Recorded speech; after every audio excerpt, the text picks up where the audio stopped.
Привет,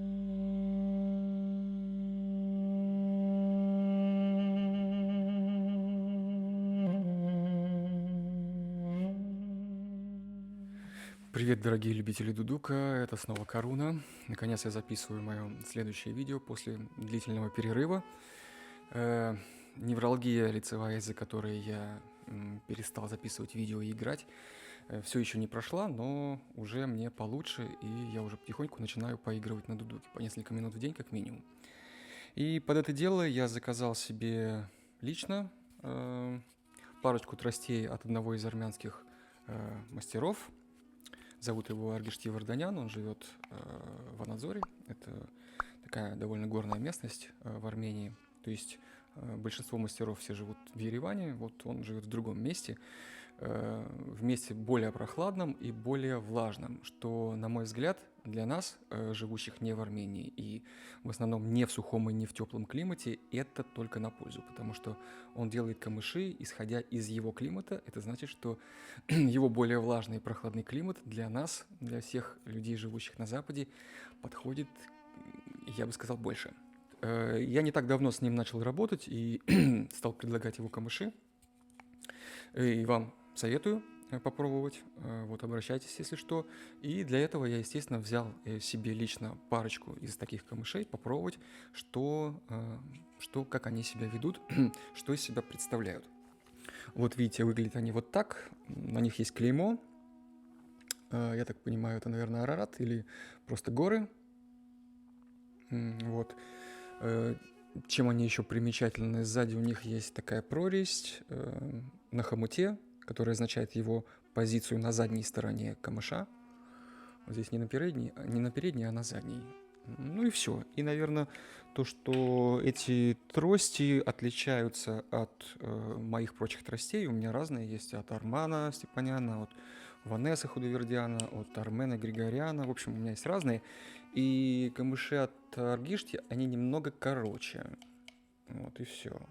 Пожалуй, разница, наверное, только в этом внешне. Ну, не считая вот этого разреза на хомуте и прочее. У каждого мастера свои какие-то характеристики, черты, как он делает свои камыши. Вот Аргишти явно делает аккуратно, ставит клеймо, и что очень хорошо, что в основном людям очень нравится. Делает аккуратно хомут, что делают не все мастера аккуратно, то есть не все уделяют ему большое внимание, а это необходимо для качества камыша. Вот. Также колпачок сделан очень качественно. В общем, придраться по внешнему виду к камышу я не могу никак. Вот. Камыши очень аккуратные. Вот еще раз.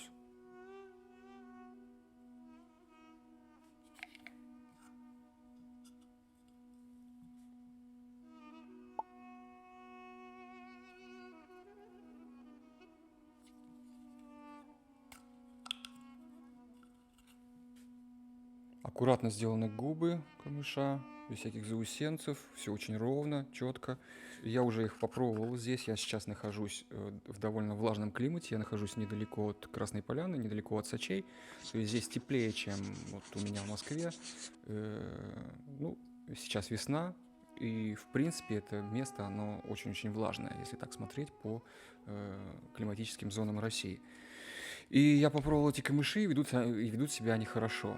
Вот, то есть он исходил из того, что климат здесь у меня влажный, и исходил из своего влажного и прохладного климата, да, горного, да. Так что сделал вот так.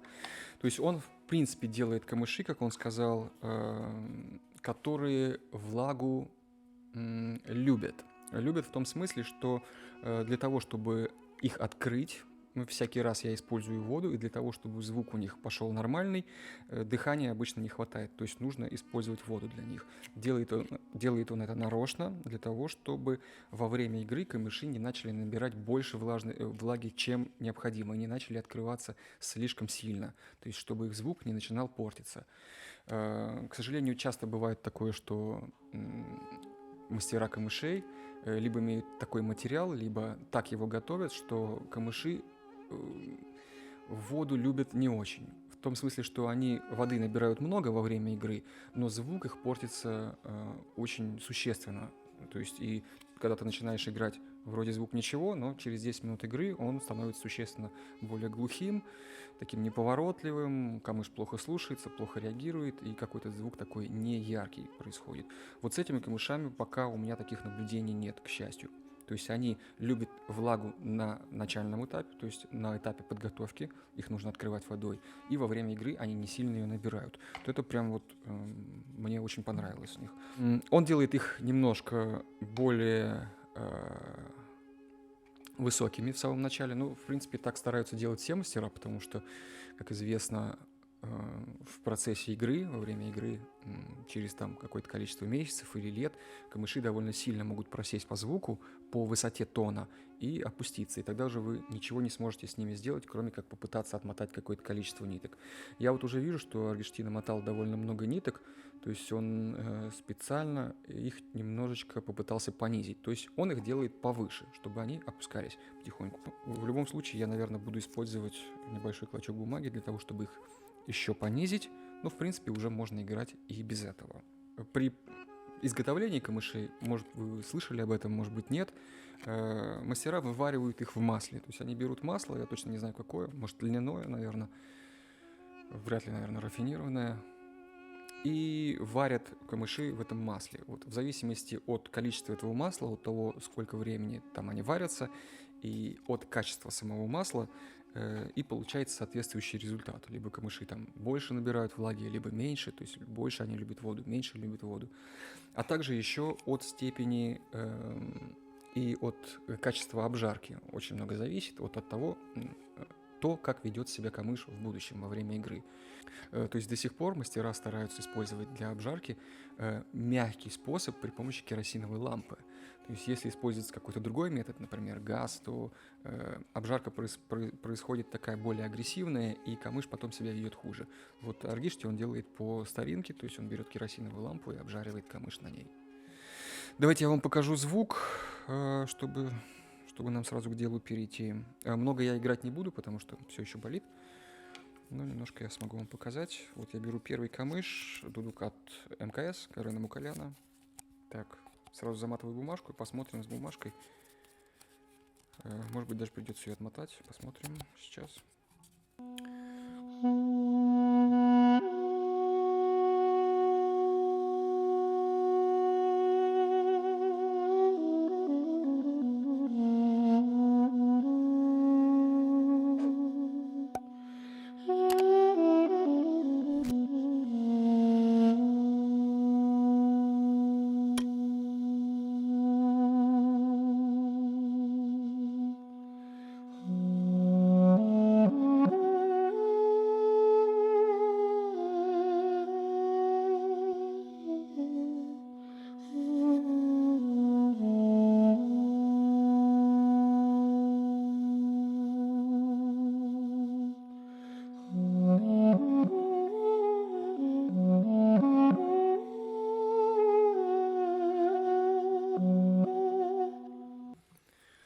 Как вы слышите, звук у них мягкий, то есть он не бзыкает, ни каких-то других у него нет таких вот неприятных призвуков, просто очень мягкий звук. Мягкий звук. То есть на таких камышах хорошо играть медленные протяжные мелодии, не слишком танцевальные. Беру другой камыш. Как положено, один чуть пожестче, другой чуть помягче. Так всегда мастера отправляют.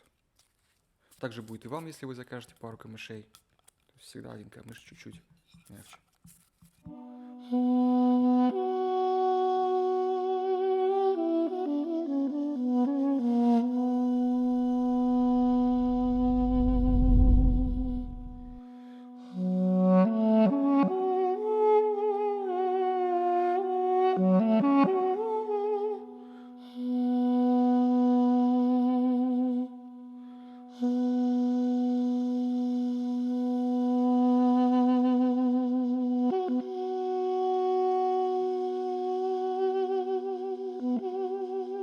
Как вы слышите, разница в звуке небольшая между ними, то есть они оба имеют вот этот характер такой бархатистости, мягкости в звуке. Давайте попробуем дудук от Артура Григоряна.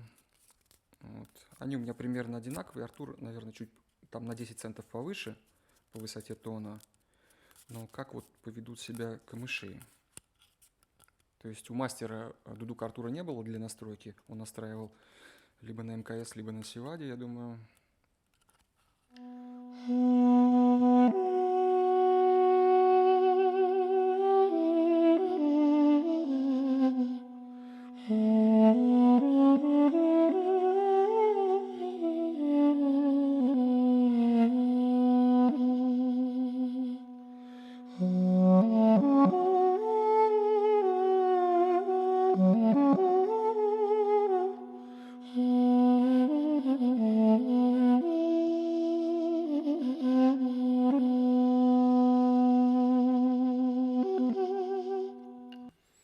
Так, все точно так же строит. Так, берем второй. Камыши тоже чуть-чуть сыграю на Артуре.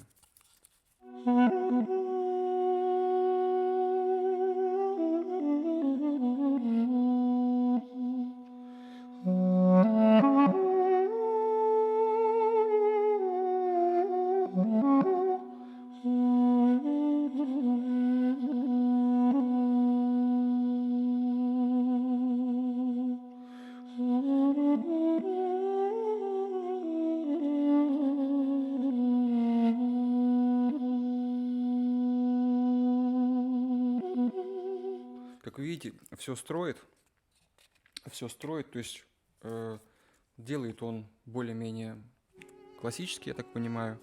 То есть он меня периодически просит, когда приходит заказ, просит меня отправить фотки того дудука, который есть у заказчика, да, вот с этой перспективы. То есть он просит сфоткать, если вы будете заказывать, да, имейте это в виду, присылайте мне фотку вашего дудука, если он не очень известный, то есть если он там не МКС, там не Севады, там не Артур, не Нурвинд. В общем, присылайте так, чтобы видно было, насколько толстая стенка вот здесь вот в горле дудука, насколько там маленькое или большое отверстие, для того, чтобы он понял, насколько нужно делать вот это отверстие у камыша большим или поменьше. Потому что некоторые мастера, особенно те, которые делают сами и камыш, и дудук, имеют тенденцию делать вот здесь вот горло поуже и горлышко камыша тоже поуже. У него довольно много дудуков от разных мастеров, но есть, конечно, не все. И для того, чтобы понять, как делать конкретно под ваш, желательно прислать вот такую фотку. Вот желательно и камыш, и дудук положить вот так вот и сфоткать вот с этой стороны, да, со стороны горла. Поближе, чтобы было видно, вот, насколько там все сделано, как и как. И еще Аргишти говорил в начале, когда вы получаете его камыши, то есть прошло какое-то время после того, как он их сделал, и как они к вам приехали, то есть это какие-то там недели, и желательно после этого дать камышу прийти в себя после этого стресса и дать ему водички попить. То есть вы просто наливаете туда тепленькой водички, пополоскали, может быть, пару раз вылили, налили, пополоскали, снова вылили, и дайте ему постоять час-два, просто постоять для того, чтобы он в вашем новом вот климате, где он сейчас находится, набрался этой влаги и как бы ожил. Вот. И не факт, что после этого часа-двух вы сможете на нем уже сразу играть. Возможно, он всю эту воду прям вот впитал и все еще закрытый. После этого, может быть, при подготовке к игре дайте ему снова попить. И каждый раз, когда будете играть, этот камыш в хорошем смысле любит воду. Даете ему попить, ждете там минут 20, после этого только начинаете играть. Вот такие вот инструкции. Больше не знаю, что еще добавить. Меня камыши устроили, звук мне понравился. То есть они у меня строят, не проседают нигде, не ведут себя странно. Пробовал их также, когда они приехали на си бемоль, тоже работают. Даже на соль, помню, работали, и на фа работали. Вот, все. Так что они более-менее универсальные. Это не факт, что у вас будет точно так же хорошо работать на разных строях. И вообще не факт, конечно, что будет работать именно так же, как работает у меня. У всех камыши приходят разные, у всех разные инструменты. Вот. Я для себя остался доволен его работой и вам советую. Так что, если хотите, welcome, заказывайте камыши, пишите мне. Вот. От 2 штук могу принять заказ. Срок изготовления у Аргишти намного меньше, чем у того же, например, у Ванесса, нашего суперпопулярного Ванесса. Худовердяна. Вот. Ждать вам придется недолго. Единственное, что по почте от Иргишти камыши пойдут немножко дольше, потому что они сначала должны прийти в Ереван. Да, и там уже как-то там перераспределиться, разгрузиться и отправиться дальше. В итоге, по факту, получается, что сроки вашего ожидания получения этих камышей существенно ниже, чем могли бы быть там от какого-нибудь другого мастера, у которого больше очередь. Просто Иргишти пока вливается в этот рынок, и заказов не так много, как будет, конечно, со временем. Вот как у всех мастеров происходит это, когда народ начинает покупать. Так что с вами был Коруна. Увидимся в новых видео.